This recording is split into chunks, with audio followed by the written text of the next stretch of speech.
नमस्कार मित्रांनो, मी राजेश माने यूट्यूबच्या बातमी.इन न्यूज चॅनलवर आपल्या सर्वांचे स्वागत। सकाळी उठल्या उठल्या चहा हा प्रत्येकाला आवश्यक असतो। घरी बसून आपण व्यवस्थित आंघोळ झाल्यानंतर चहा नाश्ता करत असतो, त्यामुळे त्या चहाचं जे वैशिष्ट्य आहे हे आपल्याला एवढं जाणवत नाही। परंतु आज आम्ही ज्यावेळेस ही पालखी कव्हर करतोय, पुण्यापासून देहूपासून ही ज्यावेळेस पालखी आम्ही संपूर्ण बघतो, आज सकाळी आता लोणी काळभोरवरनं पालखी निघाली आणि रस्त्यामध्ये आम्ही निघालो त्यावेळेस चहा कुठे घ्यावा, तर हे हा एक परिवार या ठिकाणी आहे कुंजीरवाडीमध्ये, जे सकाळी 6 वाजल्यापासून वारकऱ्यांना चहा 5 वाजल्यापासून चहा देत आहेत। समोर चहा तयार करतात, इथं गरम गरम चहा देत आहेत। त्यांच्याशी बोलूयात। सर, तुमचं नाव काय? मी योगेश मैड। तुम्ही? मी सुरेश राजपुरोहित। कधीपासून करताय चहा देत आहे? आज सकाळी 5:30 वाजल्यापासून, आणि तसं यापूर्वी 10-12 वर्षापासून आम्ही ही प्रथा चालू केलेली आहे। हो, आणि तुमचा परिवारच फक्त हे वाटतोय, सगळं मित्र परिवारच आमचा सर्व आहे। सकाळपासून किती चहा वाटप झाले?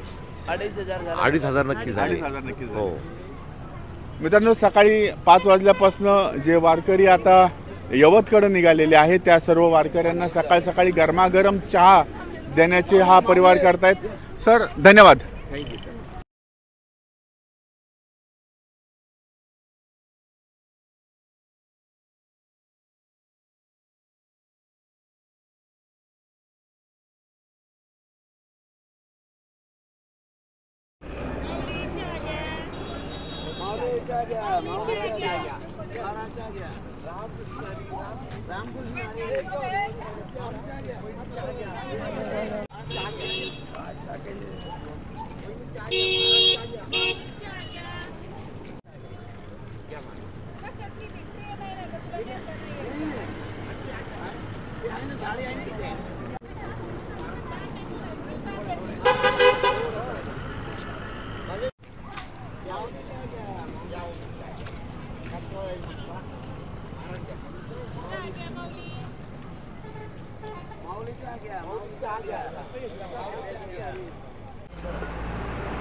ये आमचे शेर तो बहुत आले।